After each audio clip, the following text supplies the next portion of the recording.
India has always attached great value to knowledge. And it is evident from the fact that we have the world's largest body of knowledge texts. Knowledge texts. For example, in spite of all the destruction and burning of libraries, we have more than 10 million manuscripts in this country, even today. And it is an attested fact that the body of intellectual texts, granthas, in our intellectual tradition, which comes in 4 languages, Sanskrit, Pali, Prakrit and Old Tamil, is larger than the intellectual texts in all the world's languages combined. Such a large number. The evidence is, look at the number of manuscripts which are still there today, and like this. Now, secondly, if we read when you tell people to read Bhagavad Gita, they think you are being told to read a religious text. In fact, India does not have any religious texts, sacred texts, our tradition. We have only knowledge texts, knowledge texts. And in the 4th chapter, verse 33 and 37 to 38, you see, Lord Krishna dwells at length upon the value of knowledge. Now, one of the most important distinctions is that the metaphor for knowledge in the West is that knowledge is power. And for us, as stated in the Bhagavad Gita, knowledge is a purifier. Not power, but purifier. It purifies yourself. Of course, it gives you power. Knowledge gives you power. But it is a power not to subdue others, but to subdue yourself, to control yourself. So, liberation of your own self through knowledge. Incidentally, there are 3 paths, 3 margas: knowledge, action and bhakti. And our most ancient, the first system which says that you can liberate yourself from the suffering here and now is through knowledge, gaining knowledge, jnana. The Upanishads, for example, have many narratives like Kathopanishad and Nachiketa, Satyakam Jabal in Chandogya Upanishad, where the basic questions are asked and answered. What is death? What is truth? Like that. Then, our culture, although our culture is not a bibliolatrous culture, we are not a book worship culture. We are not. We are a idol worship culture. Idol. And हम मूर्ति पूजक हैं, पुस्तक पूजक नहीं हैं. And the idol is, after all, it's not just a question of a stone being given a shape or wood being given a shape, as in Jagannath, but it is the symbolism that object has.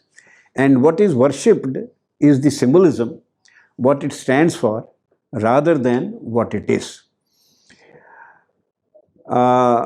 If we extend our this point, let's say, to Plato and the Abrahamic cultures, you see, the Greeks and the Arabs, they were cheek and jowl, very near each other, you see.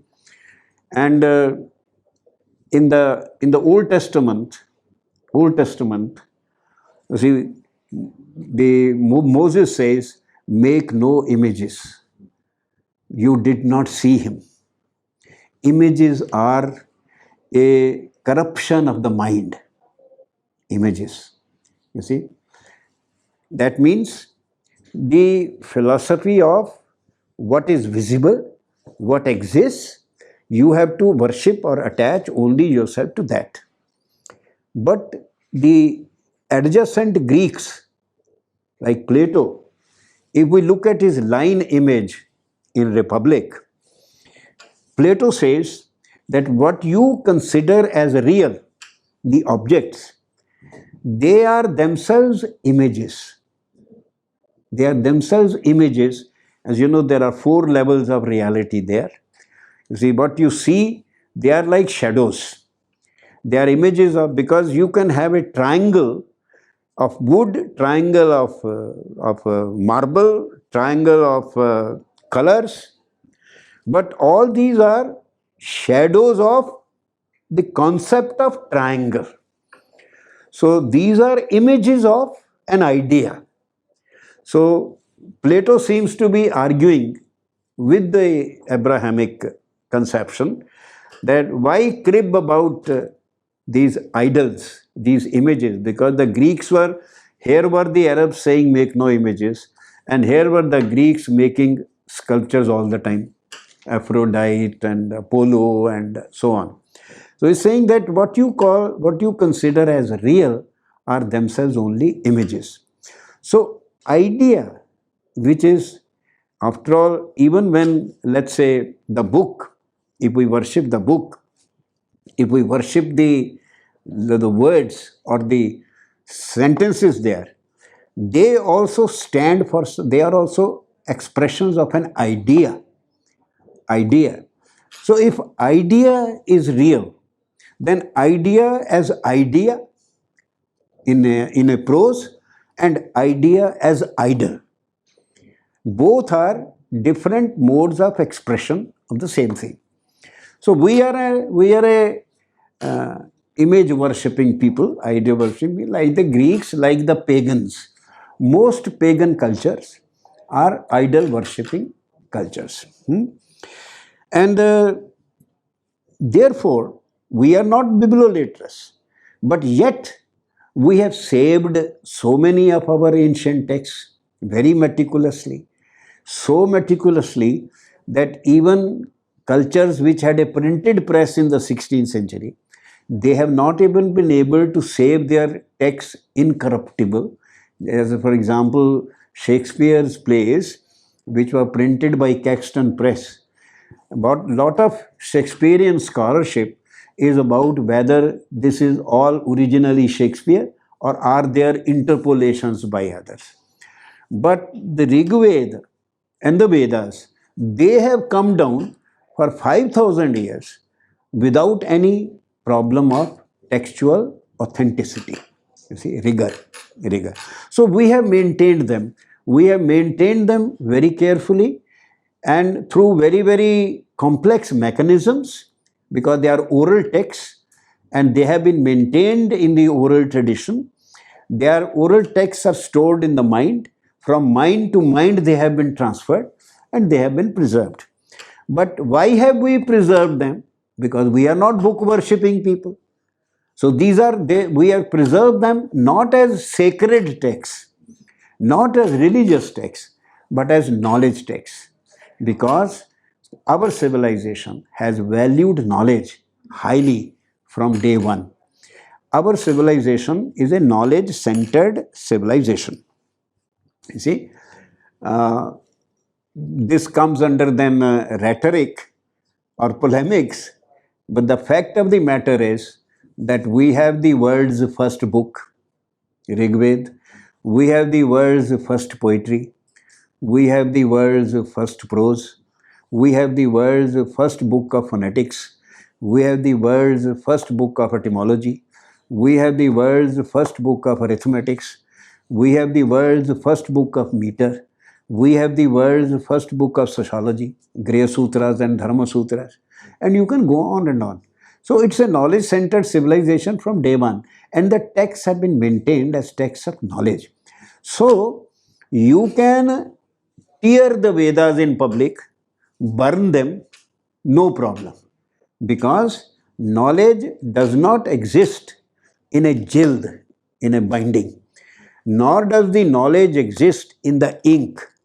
nor in the letters which are printed in the ink, but knowledge exists as ideas which are indicated by, जिनका संकेत ये text करती है, संकेत. And those ideas are belong to the territory of the mind, terra cognita, and that is indestructible. Indestructible. Now, difference is, we have maintained our texts. Bibliolaterous cultures also maintain their texts. But the difference is that our culture gives freedom to interpret and freedom to differ from the beginning. So we know from the intellectual history of India that the time Vedas were composed, at that very time there were materialist skeptics who did not believe in the ideas that the Vedas were concerned with. They were concerned with.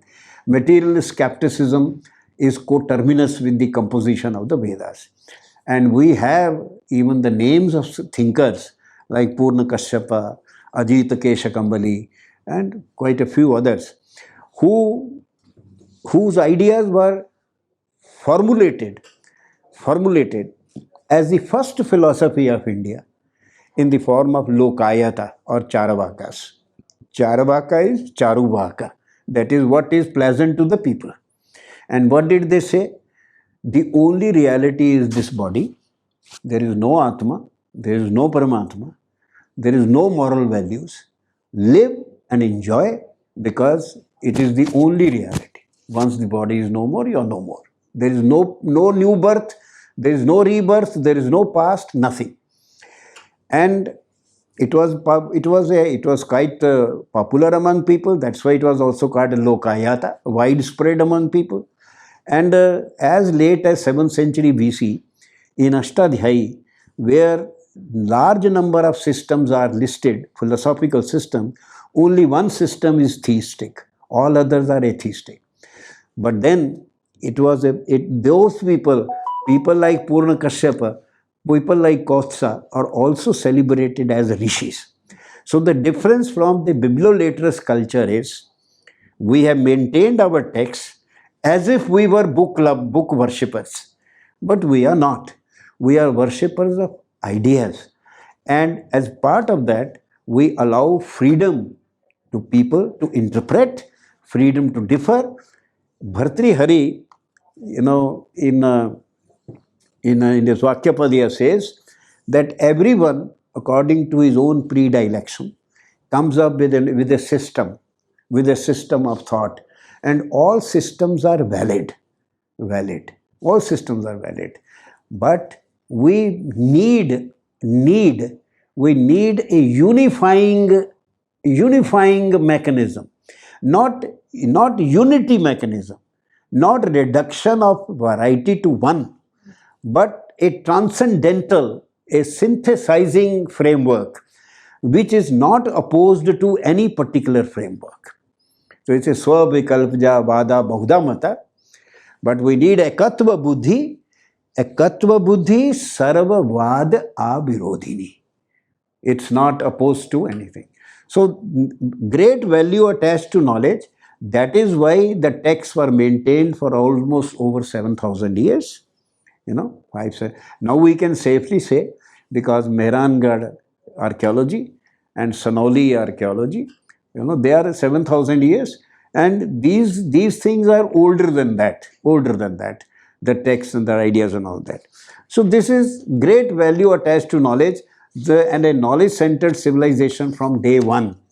Because I don't want to be polemical and rhetorical, so I will not mention the Knowledge Commission report which was prepared by Sam Pitroda, which said that now we will make India a knowledge society with computer and English, which meant that before that time, before 80s, India was an ignorant society. And in that entire report, the word Sanskrit does not appear at all. But that is another matter. So why the question is, we have such a large body of literature, intellectual literature, and it exists. and it exists inviolate. Inviolate. Authenticity not in doubt at all. Why have we maintained such a large body? We are not bibliolatrous people. हम तो कोई अगर गीता को भी जला देगा तो हम तो कुछ नहीं कहते, फाड़ दे, tear it. We don't say anything. Yet we have maintained, because for us they are not sacred or religious texts, they are knowledge texts. So that is because we have attached a great value to knowledge, jnana. Nothing purifies like knowledge, says Krishna. Nothing purifies like knowledge. And in several, it's a long tradition.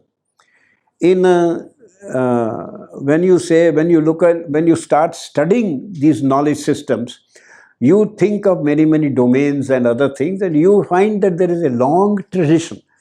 There is a tradition. Tradition is an existence of linked, continuous, cumulative, linked text and thinkers and texts, right from ancient times to modern times. So if you, to give an example, you see why we are taking this point. We have a large body of intellectual texts. Those intellectual texts you can classify according to different disciplines, different domains, and in each domain you have a continuous cumulative tradition, unbroken. So take for example the Vyakaran grammar parampara, or take poetics, or take philosophy. Any of these. You take any discipline, take meter. Then you start looking at the tradition. You will find from BCE to almost 18th century continuous related text. Point is that no succeeding text is composed in ignorance of the earlier text. Even the Arthashastra. You see, continuous. When we say cumulative, every person composes in full knowledge of what has gone behind. So there is no break. You don't start suddenly, you start again. In the sense in which, you will not find such a long tradition in Western domains of knowledge. You won't find, but you have. For example, let us take the grammar tradition. Now, we conventionally, those who study the Vyakarana parampara, we say there is a watershed in the history of grammar in India, and that watershed is Panini's Ashtadhyayi.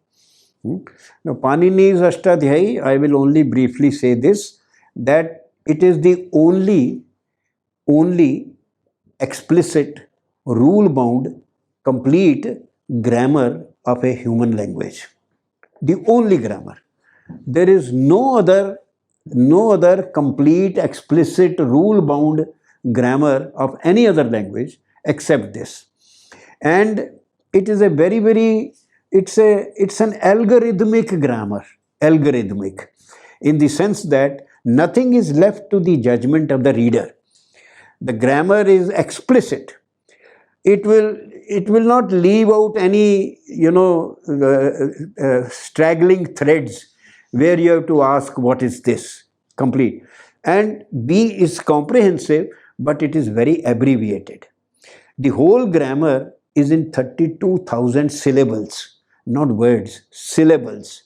In 32,000 syllables, in the Anushpata, 8-syllable meter, it has 4,000 sutras, 4,000 rules, and it is said that it was spoken by Panini in a single sitting in Ek Shruti Swara, and the level tone. And even today, the Pandits who, because this is a text meant to, because these texts are texts of oral tradition, they are abbreviated, as I said, 32,000 syllables, 4,000 sutra, 8 syllable ke hain, and people remember them. And they are mnemonic, because these sutras, they are composed in a very mnemonic way. There is not a single, even a part, quarter of an extra syllable which can be dropped. You see, nothing can be dropped. So it is a mnemonic, it is remembered. And then it is uttered, it is expounded by speech. आप बोलते हैं इसको. So this grammar is the watershed, because what has happened in Indian domains of knowledge is that there is a long history of evolution of ideas. Then at some point of time, an authoritative text is composed. Authoritative text. Then that authoritative text, the entire succeeding scholarship is then devoted to understanding, expounding, explaining that core text. So before Ashtadhyayi and after Ashtadhyayi. So before Ashtadhyayi and after. Now before Ashtadhyayi, when we say that the Rig Veda, for example, has been maintained in the oral tradition, how has it been maintained? It has been maintained by memorizing. But is it that the same text is memorized by everybody? No. The system of Patha, they used to analyze the shlokas, the hymns, into different combinations. They would put the things in different combinations. For example, let us say a text is A, B, C, D. This is the text. It has to be remembered. And it will not be remembered only as A, B, C, D, but it will be remembered as A, B, C, D. It will also be remembered A, B, B, A, B, C, C, B, C, D, D, C. Then A, B, C, C, B, A, C, A, B, B, C, A, B, A, D. Different combinations, complex combinations. So Jatapatha, Ghanapatha, they made Patha, readings, different readings, permuting and combining the text in different ways.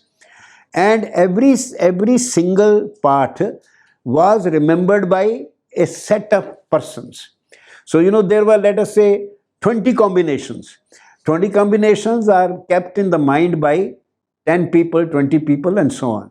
So, at any point of time, you were able to reconstruct the text accurately by putting together the different combinations.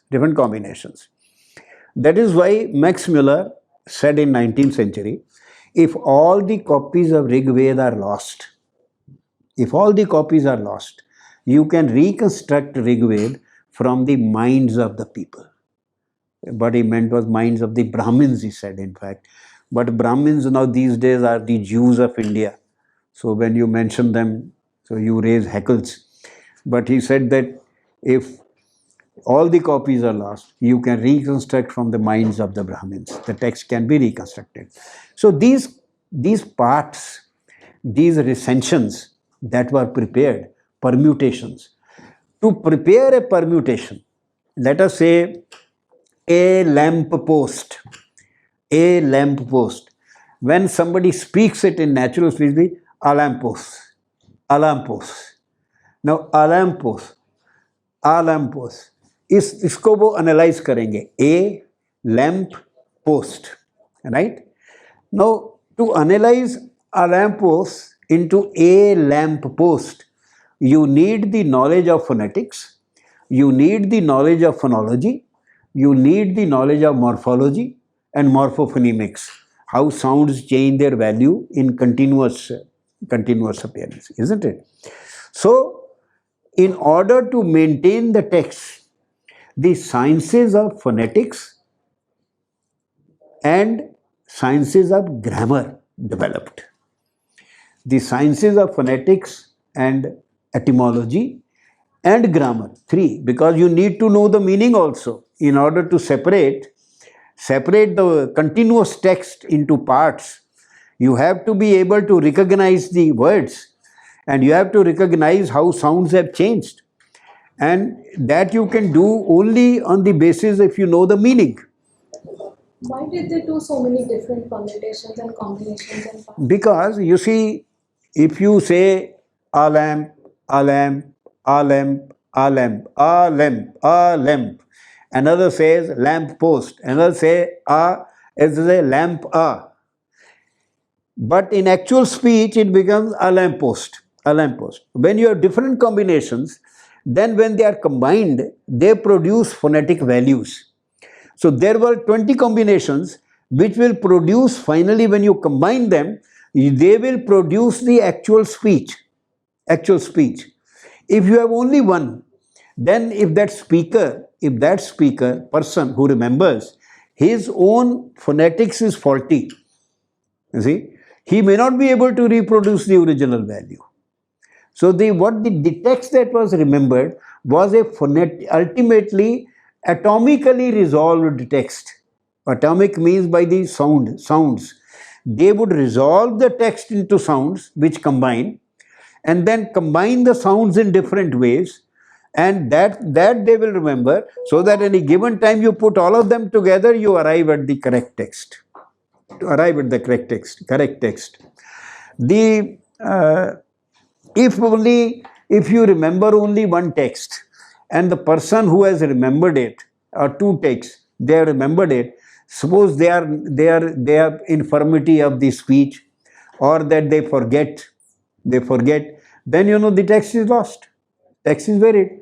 But when it is remembered in different combinations, and you put them together, and you know the combination. You see, the point is, you know the krama, you know the sequence. In this part, the sequence is ABC, then BCA, then BAC. In other is ABBA. So then you put together the components, and by your knowledge of phonetics, you know that if A is followed by A, then it becomes a long A. You know, दीर्घ हो जाता है. या जब A is followed by E, it becomes A. So you analyze them atomically into sounds, put them in different combinations, and you know the principle on which that combination is there in this text and in that text, and when you put them together, you recover the combination. So this is how, that is why the preservation and maintenance of text required the sciences. तो जिनको हम वेदांग कहते हैं, Vedangas, that is auxiliary sciences to study the Vedas. They were sciences which were necessary to understand the meaning of Vedas. And what are those sciences? Phonetics, grammar, etymology, meter, kalpa, that is social sciences, you see, Griya Sutra and Shrauta Sutras, and mathematics, Jyotisha, astronomy. And astronomy and mathematics are the same in Indian, you know, how the nakshatras move and how much time they take, and calculation of distances and all that. So these sciences, in fact, in order to understand the Vedic text, you have to be master of these 6 sciences. That is why nobody reads them these days. How can you be master of 6 sciences these days? You don't have time, because there is so much good coffee available. So you don't have time to do all these things. So this before and after. Before Ashtadhyayi, there is a long Patha tradition, analyzing the texts, permuting them, combining them, which assumes the knowledge of phonetics, etymology, and grammar. Now, codified as discipline, these sciences, they were codified as disciplines in different kinds of, primary texts at different stages. Much of them is lost. But then, Panini, when he is writing his grammar, he refers to 10 grammarians, early grammarians, before him. He refers to 10 grammarians. And since this is a perfect grammar, then you can imagine that there must have been thousands of years of grammatical work before it to arrive at what is even today considered a perfect system. And after Ashtadhyayi, after Ashtadhyayi was composed, this became the text of grammar, the text. And what follow? You see, they say that before Ashtadhyayi there was a long 100,000 sutra text which was an ocean, and what Panini did was he put that ocean in the pug mark of a cow. उसमें उसने सारा समुद्र समा गया in that short grammar. It became the text for grammar. Now then what followed Ashtadhyayi was different kinds of work. For example, there were the commentaries on, because if you have the oral texts are all sutraic, abbreviated, they are brief, very in fact they say a grammarian was happier if he could reduce his sutra by a syllable than at the birth of a son. A grammarian would be happier with reducing the length of the sutra than the birth of a son. So it is very you look at the rules, Vriddhiradech, Adainga Guna, Eko Yanachi. This is how the sutras are there, so easy, and they are mnemonic. They are, and they are the order. I mean, Ashtadhyayi is a subject by itself. I mean, I used to give a course in JNU for 6 months. It's a subject by itself. But we won't go into that. But the point is that it was the algorithmic grammar. Algorithmic. For example, he says that when you develop a set, and the set theory originated with Ashtadhyayi, the concept of zero originated with Ashtadhyayi. He had 3 forms of absence, non-presence, 3 types of non-presence. After all, zero is an absence, na? Zero is an absence, and he has 3 types. So he's a pioneer scientist, and he was very empirical. You see, he doesn't in Ashtadhyayi there is no reference to that I am doing it for moksha or I am doing it for this. It's a highly empirical scientific text, treatise. It was followed by different kinds of linguistic work. We are now talking of the Vyakaran Parampara. Why am I saying this? That in knowledge is the key. We have maintained a large body of knowledge texts. Those knowledge texts can be classified into different domains, and in each domain there is a long tradition. Taking the example of grammar, before Ashtadhyayi, you have even in a non-linguistic texts like Vedas, you have 1200 etymologies. You have non-linguistic texts which talk of language, the Brahmanas and others, and then you have linguistic texts like the Pathas, like the lexicons. Lexicons, what they are what they call the dictionaries. Unki jo hai kosh jo hai, kosh ka work is there. Kosh is listing, and kosh also has as if you look at a dictionary today, you will have a word and you will describe it as adjective or noun or something. So even the koshas, they require knowledge of grammar. So grammatical tradition में अगर हम देखें, तो my general clear statement is that in each domain you have a continuous tradition from the past to the present, contemporary times, and there is no break. So it's not that it ended in 1100 or 1400. For example, even if you begin with Panini 700 BC, the last major thinker of grammar is in 1795, a Kannadiga, Nagesh Bhatt.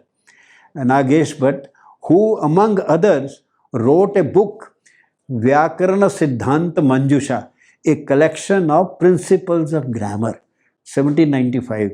And in the Western tradition, you talk of principles of grammar only in the 20th century. Nobody talks about principles of grammar before Chomsky and others and transformational grammarians. So up to Nagesh Bhatt, there is a continuous tradition. So what kind of work followed Ashtadhyayi? First of all, tikas, because they are sutraic texts. Ab jaise Vriddhi Adaich. What is Adaich? At and H. Somebody has to explain what it is. What does it mean? And we have S.C. Vasu's, translation, 2 volume. Ashtadhyayi is like this, but S.C. Vasu's Ashtadhyayi is in 2 volumes, thick volumes, where he explains, he breaks that sutra into 3 parts, At, H and vriddhi. And then he says, what is at, what is h? What does at is a set.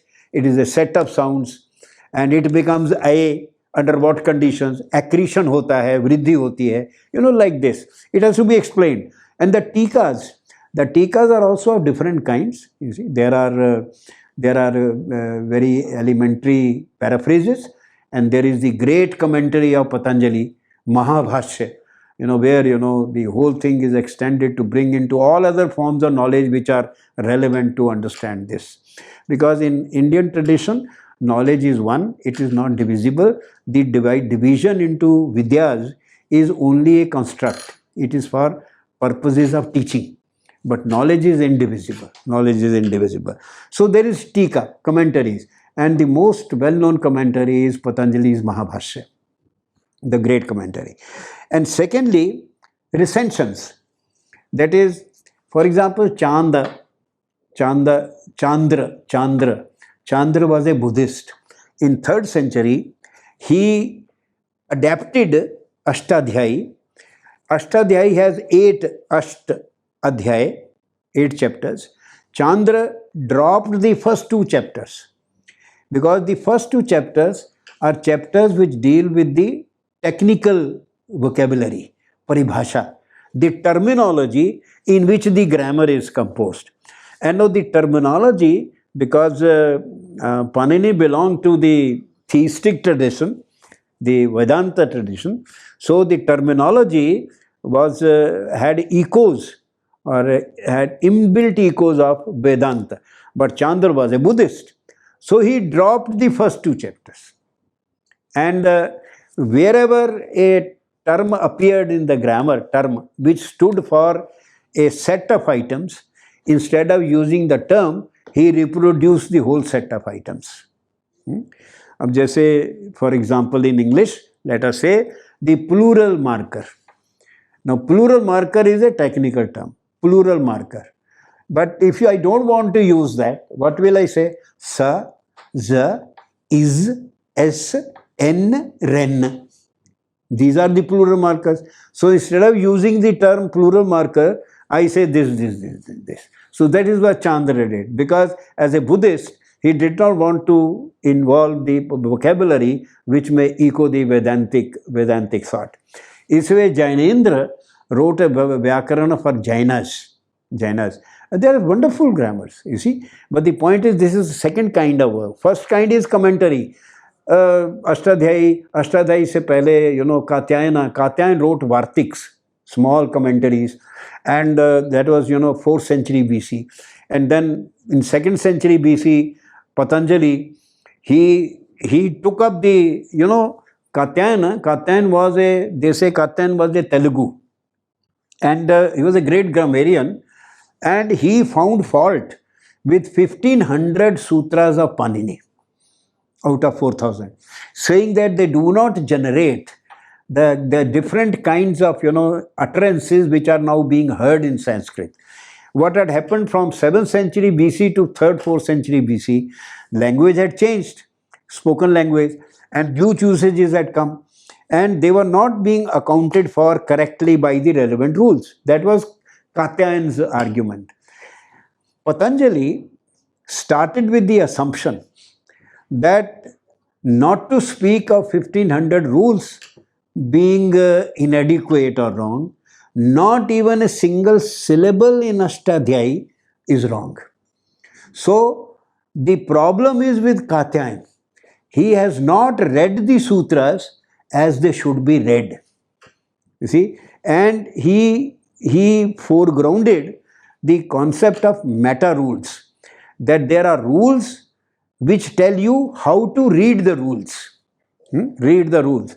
For example, when you go to a traffic signal and you have 3 colors, unless you have the meta rule in your mind, that red means stop, green means go, that those 3 colors will make no sense to you. So you will not start the car on green unless you have the meta rule. So you need meta rule to read the rules. So that way is Katyayana, and he wrote his great commentary, and he explained how. The point is that Panini's grammar, Patanjali showed, is a akalak vyakarana, not bound by time. And it can generate, if you read and apply the rules correctly, it can generate all possible uses. It not only explains what actually is in use, but it can also explain what is a possible usage. Possible usage, you see, possible usage. So that is it. And then third kind of work which happened was reordered grammar. That is, because Panini's grammar is not divided into subjects, themes. That, you know, first I'm talking of nouns, then I'm talking of verbs or adverbs, or I'm talking of grammatical case or something. But it's a single, इसको कहते हैं एक वाक्यता. The whole grammar is a single sentence, you see, beginning from one to the end. There is no division into subjects, you see, and the same subject may be treated in three places. So you have to know the entire grammar in order to apply or understand the grammar. So it is often called not a pedagogical grammar, linguist grammar, not a pedagogical grammar. Anyways, so reordering. Then when Sanskrit ceased to be a spoken language and the Sanskrit institutions were no longer functioning, then some people sat down and they produced simplified, let us say, जैसे आजकल होता है ना, simplified Dickens, simplified Shakespeare. So reordered Ashtadhyayi, like you know, the Siddhanta Kaumudi. Siddhanta Kaumudi. What he did, he put together all the rules applying to a particular subject and made one subject, one chapter. In the second chapter, he took all the rules which were necessary. So it's like this. And then there are Prakrit grammar by Hemachandra Acharya, and there are translations in the later phase in the 19th century. Now the last simplified grammar was the Laghu Siddhant Kaumudi, Laghu Siddhant Varadaraj ka 18th century mein, Laghu Siddhant Kaumudi. And then translations in 19th century into English, into other Indian languages. And now in the 20th, 21st, 22nd century, we have analytical studies of Ashtadhyayi, you know, linguistic studies. We study this. And the second kind of work, this was the grammatical work after Ashtadhyayi. But the second kind of work is where people started thinking about the philosophy of grammar and philosophy of language. You know, philosophy of grammar and philosophy of language. And there we have, for example, the beginning it is Patanjali, but the great name is Bhartrihari. Bhartrihari is Vakyapadya. It is both in the third kand, it is the philosophy of grammar, where he takes the grammatical concepts like Karak and others, and in the rest there is philosophy of language. So this kind of tradition, and it ended with, it not ended really, but the last major original thinker is 1795 Nagesh Bhatta. Okay, then one can find similar tradition in philosophy and in poetics. Now, for example, we have a book, Sarvadarshan Sangrah by Madhavacharya, which is of 14th century, and it has 16 systems of philosophy chronologically arranged. But the chronology is not of time, but chronology of thought. So you begin with Charavakas and you end with Shankaracharya. You begin with materialism and you end with idealism. So the thought movement in Indian philosophy is from materialism to idealism, while in the West it is from Plato to Karl Marx, from idealism to materialism. You see, the other way. And there are 16 systems which are anybody who goes through them can list, and you have primary texts in all the 16 systems. And you have primary text and you have a large number of commentaries, and then important thing is that if you want to study grammar or philosophy, it is not enough to study only the core text. You have to study all the commentaries. So in order to understand Ashtadhyayi, you have to read right up to Nagesh Bhatta. Patanjali and Nagesh. So it's a massive job. That's why, you know, in Sanskrit tradition, at least in the earlier times, you had either Vaiyakarnas or you had Mimamsakas or you had Nyayikas. वो अपने अपने area में उन्होंने पूरा जो उसको master किया, because the texts were all held here. You see, they were not held outside. So there are 16 systems of philosophy which are there. I will not spend time on them. And there are texts and thinkers in as I said, in each. And in poetics also, that is in literary theory, we have seven schools of aesthetics in India. There is the Rasa school, the Alankar school, the Riti school, and the Dhwani school, and you have Vakrokti school, and you have the Gunadosh school, and you have the Auchitya school. Now, very just simple paraphrases. Rasa is a system of aesthetic experience. Huh? What kind of experience you have from a work of art. And Alankara is a school which deals with figures of speech. Huh? And remember Ananda Kumaraswamy, who wrote a book, Figures of Speech or Figures of Thought. Figures of Thought. And the third, the Riti, is a school of lexical choice. Leave mouth just, as they say. Just the right. The poet usually chooses just the right word. You cannot change the words in Keats's Ode to Nightingale. Or in his any poem. A great poet का आप शब्द नहीं बदल सकते. तो रीति is the system of lexical choice, and Dhwani is this theory of suggestion. That a poet writes something and it evokes so much more than the literal meaning. There is a literal meaning and there is so much more. Like the expression which is given in Sanskrit literature is Gangayama Ghosha, a village on the Ganga. Now, there cannot be a village on the Ganga. It means village by the Ganga. And a village by the Ganga, when you say, I want to settle in a village by the Ganga, means I want to settle in a place which is pious and peaceful. And these suggestions can be cultural, these suggestions can be historical, of all kinds suggestions can be there. So, Dhwani, in fact, as late as T.S. Eliot talks about the highest poetry being poetry of suggestion. And in Indian thought also, Rasadhwani, aesthetic experience evoked by suggestion, is considered the summum bonum of Indian literary theory. And Vakrokti is what is called the theory of deviant use.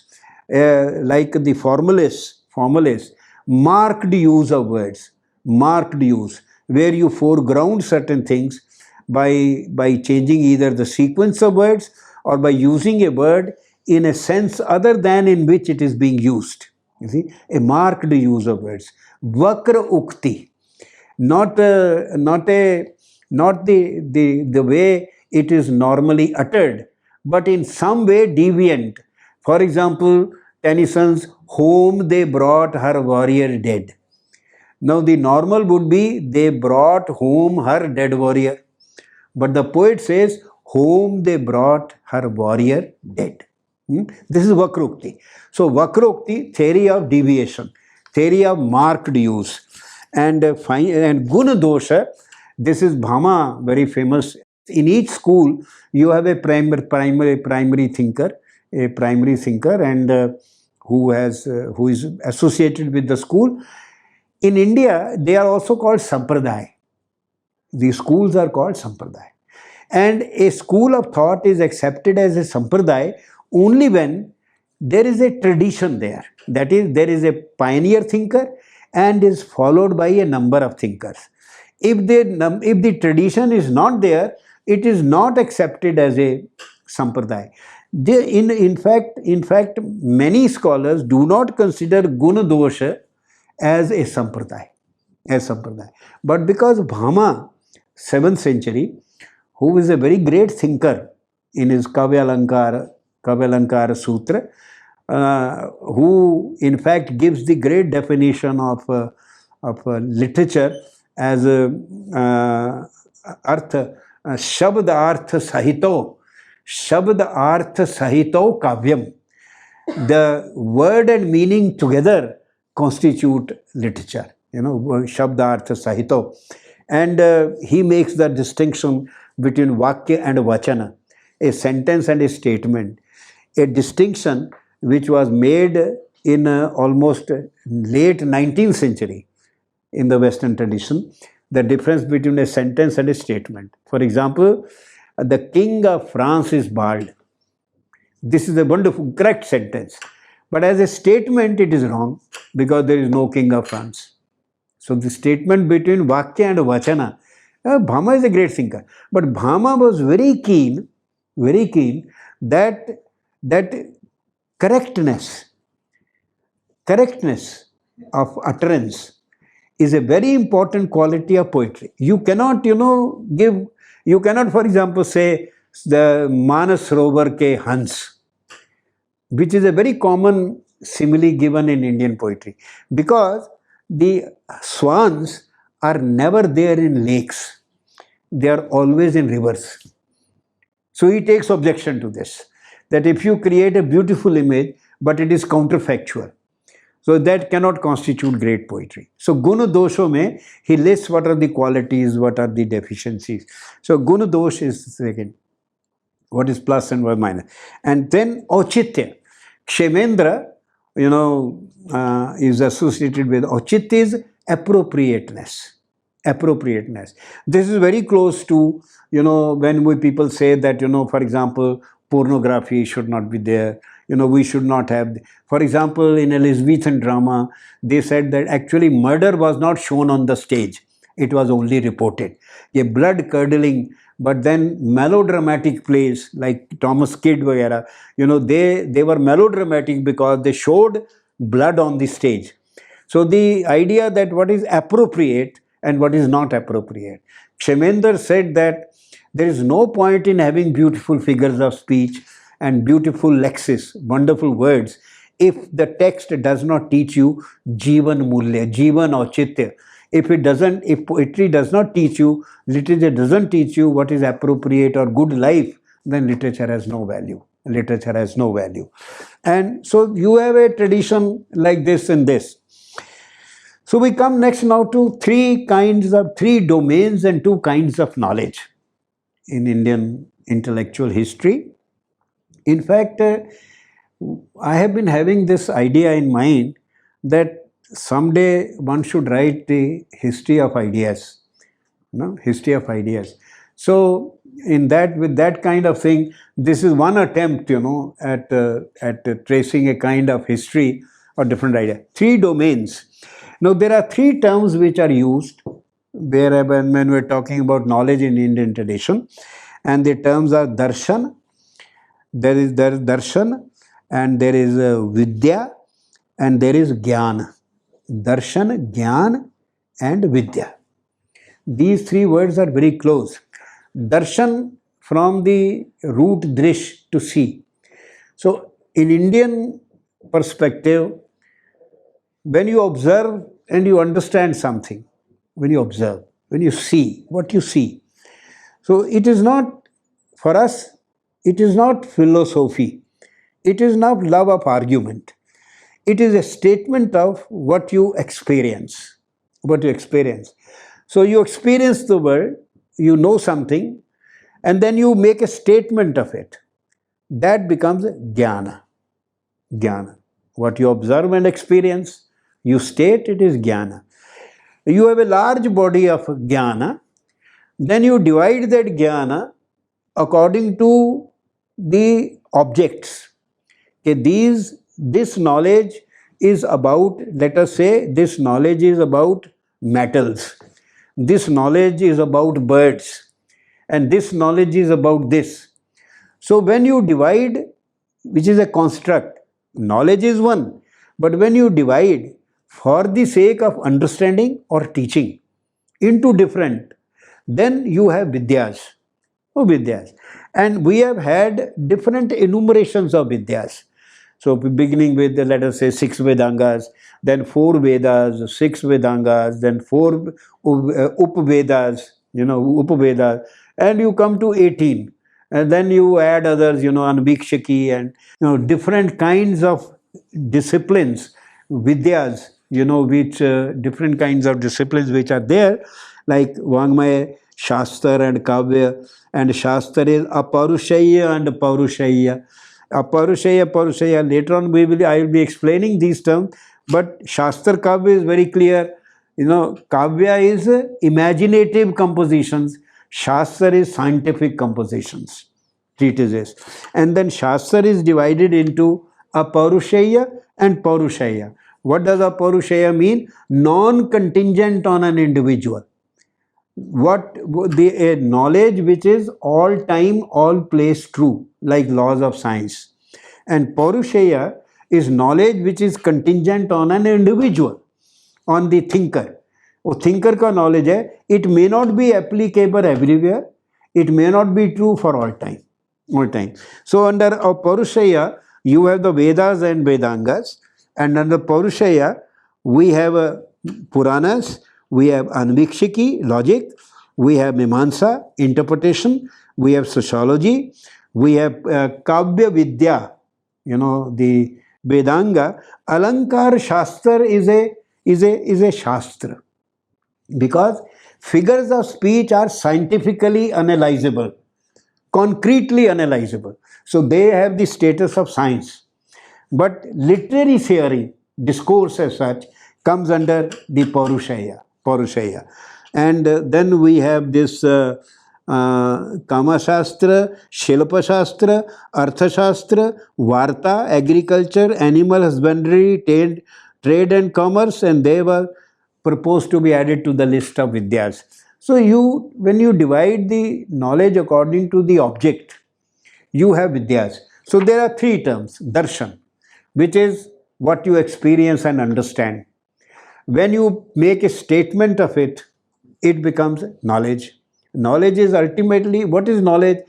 Some people say knowledge is action. Some people say knowledge is an attribute only, a quality, a qualification. Or knowledge is a statement made by an individual about something. It is always a statement made by a predication. And the whole body of such knowledge divided into different objects becomes, different Vidyas.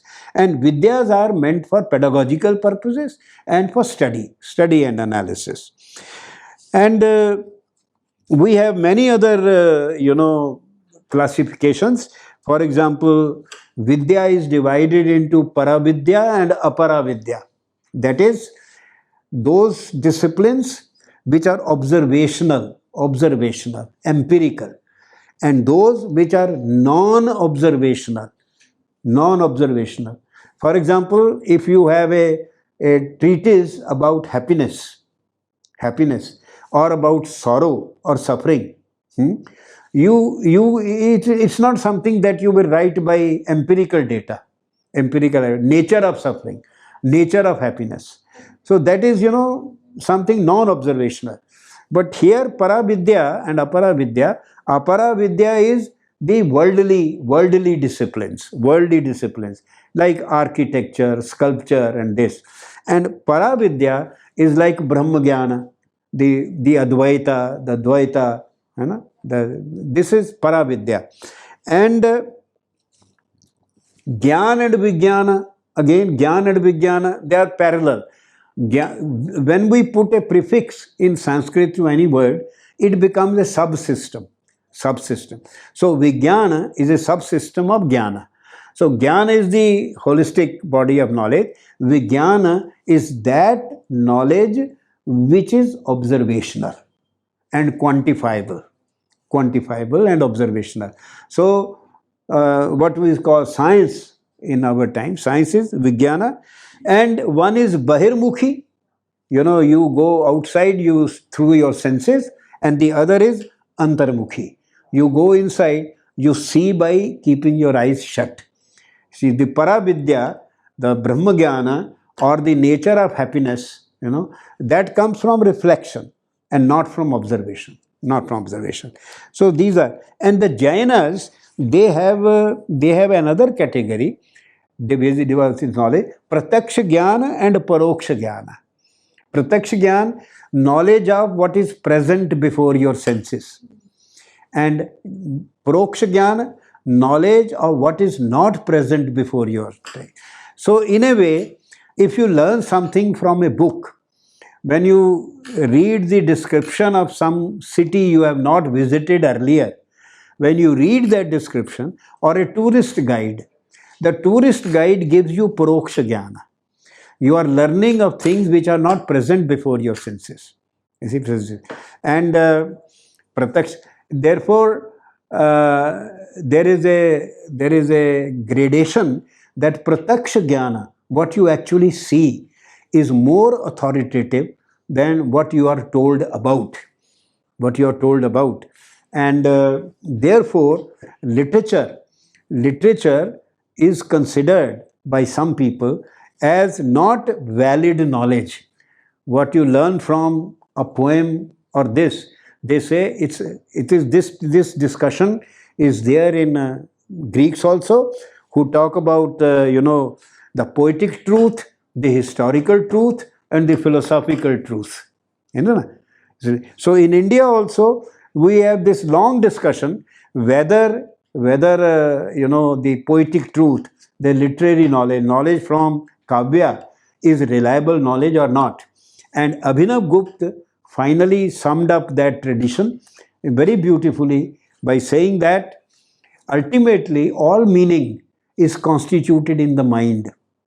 When you see a horse, that it is a horse and it has this shape, it is constituted by the image that is made in your mind. उसका image बनता है, और उस image on that basis you recognize, you cognize, your cognition happens. And if you see the picture of a horse and not the actual horse, again there is an image and you understand. And in the same way, if somebody utters the word horse, you utter the word horse, again I have an image. So all knowledge is ultimately imagistic.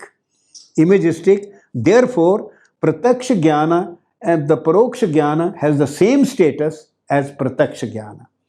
And the Jain people say that the Paroksha Jnana is Atma Pratyaksha. What is present in your inner self.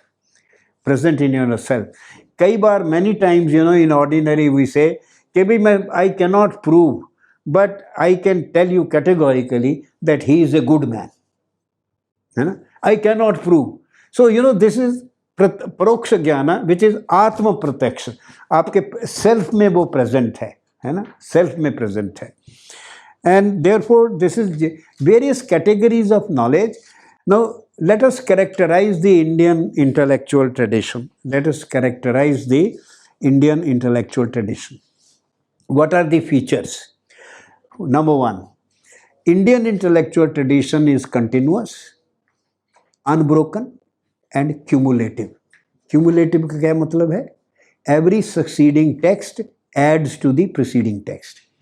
And nobody composes a succeeding text without a knowledge of the preceding text. What I want to do is, in this, just bring down basic facts about it, and not how valuable it is and what and all, वो सारा जो उसकी जो complications हैं.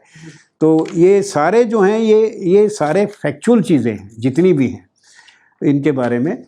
अब सब कुछ तो नहीं बता सकते. इसमें भी अगर मैं एक थिंकर को लेने लगता कि भाई रस में भरत है और अलंकार में भामा है और रीति में दंडी है ना, तो उन्होंने क्या कहा, वक्रोक्ति में कुंतक है, ध्वनि में आनंदवर्धन है, फिर आनंदवर्धन के ऊपर अभिनव गुप्त ने ध्वन्यालोक लिखी, और फिर ध्वन्यालोक और अभिनव भारती उसने भरत के रस पे लिखी, और फिर दोनों की ट्रांसलेशन अंग्रेजी में डी इंगल्स ने हार्वर्ड में की, है ना. Large body. That's why it's, in fact, one cannot really talk about these things. One can not exhaust these subjects. हाँ, बोलते बोलते पढ़ाते पढ़ाते, क्योंकि JNU में एडवांटेज ये होती थी कि वहाँ कोई बेल नहीं बजती थी, यू नो।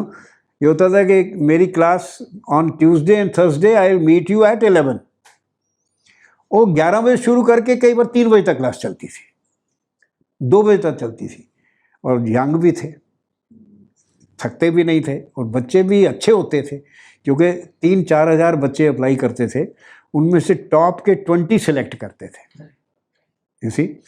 और वो भी बिलीव मी बिना हिले, बिना आंख झपके 2.5 घंटे बैठ के सुनते थे, you know.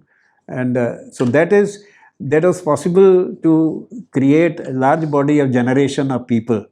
You know, it's not just an accident that today every university is teaching Indian literary theory. When I started, nobody was teaching grammatical theory, nobody was teaching literary theory, Indian. Everybody is teaching. तो ये जो चीज़ें फैलने में time लगता है, और by the time वो फैलती हैं तो जिसने शुरू किया होता है वो बैकग्राउंड में चला जाता है। ये तो होता ही है, होना भी ऐसे ही चाहिए, है ना। Barring those who are part of history, who cumulative effect होता है। तो इनमें एक चीज, अब रस थ्योरी है ना, अब भरत का Natya Shastra I use to teach for 6 months, just Bharat का Natya Shastra. Every class I use to give a handout, every class. और अभी भी मिलते हैं कई 25 साल बाद, सर वो आपके हैंड आउट मैंने अभी भी रखे हुए हैं। हैंड आउट्स हैं। तो व्हेन आई वाज रिटायरिंग, तो मुझे उन्होंने, बच्चों ने कहा कि ये जो कोर्स आप पढ़ाते हो ये तो कोई नहीं पढ़ाएगा, तो आप किताब लिख दो। तो मैंने 2 तो लिखी, एक तो पाणिनि की, एक इंटरप्रिटेशन ऑफ टेक्स्ट। अभी बाकी सारी वाक्यपदी, नाट्यशास्त्र की भी टेक्स्ट तैयार पड़ी है मेरे पास कई सालों से, पर वो बैठ के उसको फाइनलाइज करना वगैरह वगैरह। तो व्हाट आई मीन इज के लेट अस सी